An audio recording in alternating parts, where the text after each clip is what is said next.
কি হয়েছে বাবা? না, আমি তো যাইনি, তুই কোথায়?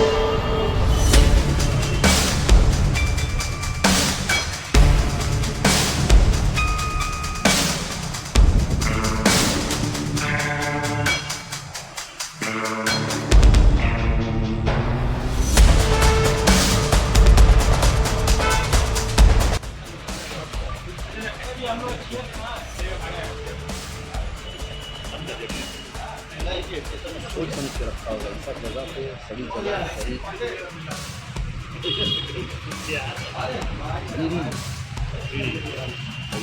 দুপুরবেলা 12:30 নাগাদ আমরা আমাদের দলের প্রার্থী অল ইন্ডিয়া তৃণমূল কংগ্রেসের প্রার্থী কৈলাস মিত্রের জন্য আমরা প্রচার করেছিলাম। আমি যখন প্রচার থেকে ফ্রি হয়েছি, মোবাইল বার করেছি, দেখলাম একটা বক্সার যোদ্ধা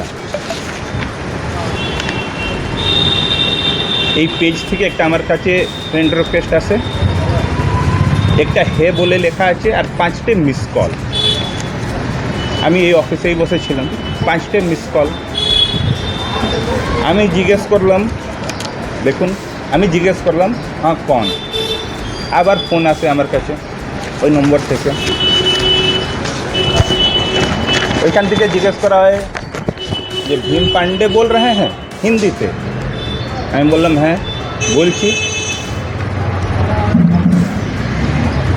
ওইখান থেকে আমাকে বলা হয় যে অত লাফাচ্ছ কেন। আমি বললাম কি হয়েছে ভাই?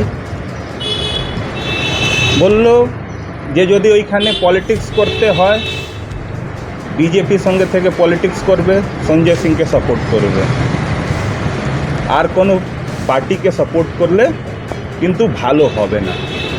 ভালো হবে না বলতে কি? আমি ওইটাই জিজ্ঞেস করেছি যে ভালো হবে না মানে? বললেন জানো যেতে পারে। আমি বললাম মেরে ফেলার হুমকি। ডাইরেক্ট মেরে ফেলার। তারপর আপনি কি করবেন? আমি থানায় জিডি দিয়েছি, আমার লেটার প্যাডে কমপ্লেন করেছি, আর ওই স্ক্রিনশট নিয়ে আমি থানায় দিয়েছি। এছাড়া কি ইলেকশন কমিশনকে জানিয়েছেন? হ্যাঁ জানাবো ইলেকশন কমিশনকেও জানাবো।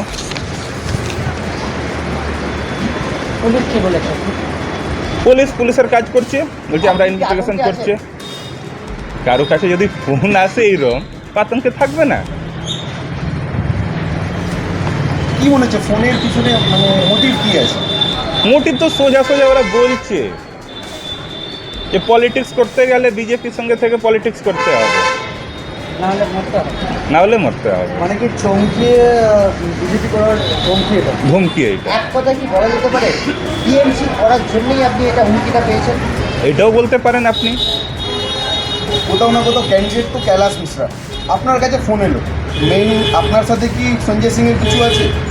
আমি আমার দলের হয়ে কাজ করছি। আমি হাবড়া জেলা তৃণমূল যুব কংগ্রেসের সহসভাপতি। আমি কৈলাসদার হয়ে প্রচার করছি। সেই আপনার কি বক্তব্য, আপনি কি বলবেন? আমার আইনের উপর বিশ্বাস আছে। আমি পুলিশকে কমপ্লেন করেছি, পুলিশ যেন ওই ব্যবস্থাটা নেয়। ওদেরকে ফোন করেছে, কী করেছে, ইনভেস্টিগেশনটা ভালো করে করে। আপনার নাম আছে? আমার নাম ভীম পান্ডে, আমি হাবড়া জেলা তৃণমূল যুব কংগ্রেসের সহসভাপতি। দাদা আপনি যে হুমকি দিয়েছে, আপনি কি আবার প্রচারে? হ্যাঁ, এখন এই প্রেস কনফারেন্সের পরেই আমরা যাব প্রচারে। আপনি তো বলেন আতঙ্ক আছে, কোথায় যাবেন কি করে? আতঙ্কে থাকলে কি আমরা দল ছেড়ে দেব? আতঙ্কে থাকলে কি আমি বাড়িতে বসে যাব?